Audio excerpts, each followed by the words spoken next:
Now once I finish the drawing in line, then I have to decide the direction of the brush strokes, and in order to decide the direction of brush strokes, I can only think in terms of planes in different directions, but they have to be organized for the whole canvas. So I have to, with the brush which is not loaded with any color, there is nothing on the brush except that as the drawing is in charcoal, when I make the movement, you can see the strokes which come out of the charcoal drawing. But unless I do that, I don't know how the whole thing is going to work together, how the sky will work with the line below, how the mountain will be. So I have to transform the linear into the planar. So actually the strokes are all planar, they are not linear. The drawing is linear because it defines the spaces. The lines define the spaces, but the strokes of the brush define the planes. This is what gives depth to the painting. It is a sort of a perspective without being a perspective. It's a two-dimensional perspective.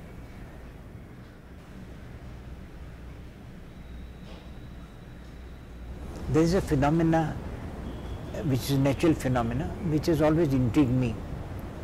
This relationship between the primary color and the complementary color. And on reflection I felt that you see the complementary, because the primary and the complementary, so if you have orange, you get blue. So orange is yellow, red and blue. If all the three colors are mixed, it makes grey. So I said that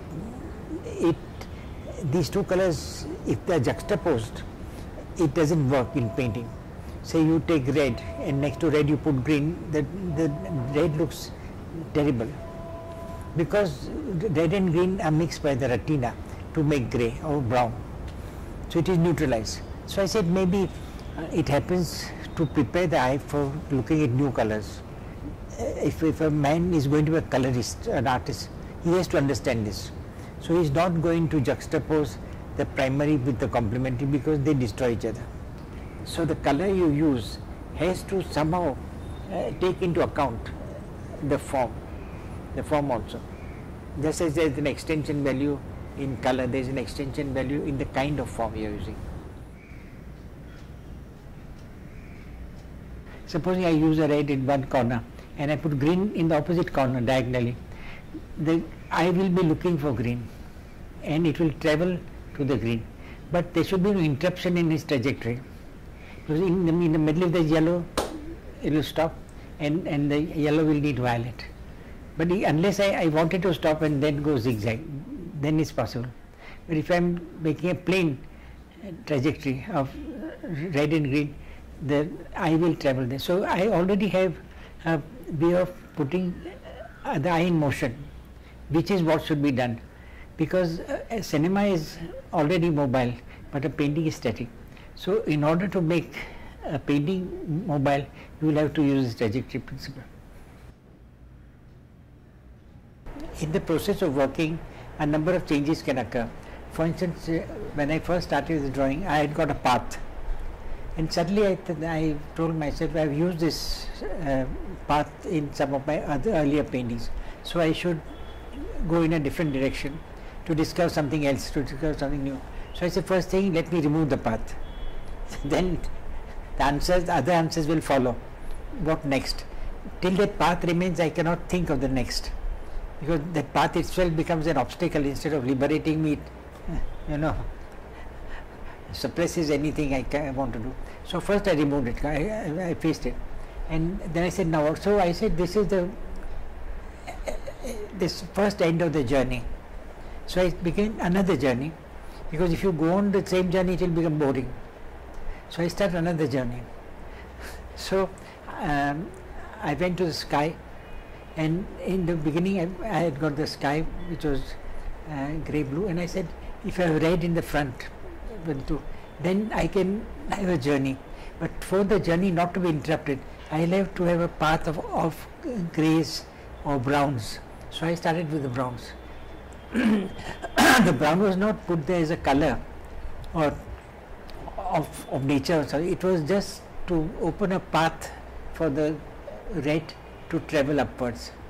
Now that is where the tertiary colors are of great importance, because they don't block your way. Supposing there was a yellow orange, immediately yellow would have gone to violet, orange would have gone to blue. That would all have been destroyed. But I wanted a clear indication of the red moving upwards. So that's a great use of tertiaries.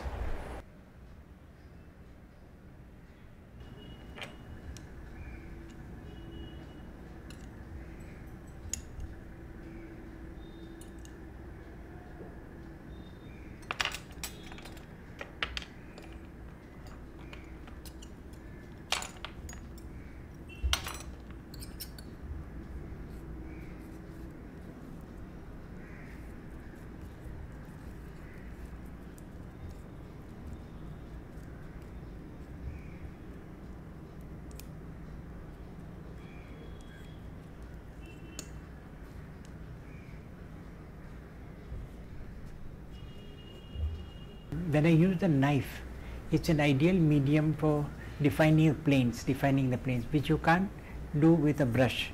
With a brush, it revolves on its own axis and produces forms which a knife cannot do. So the ideal thing when I paint in oils is to use a knife. But the way I work, it is to, from the line I go to the planar structure, and the knife is the ideal thing for me to move in a certain direction, then to me move in a counter direction, and so that the two strokes intersect. And this intersection is very important, at what angle they intersect, and when they intersect and where they intersect. This is what creates structure, which I have to use a knife to create my structure.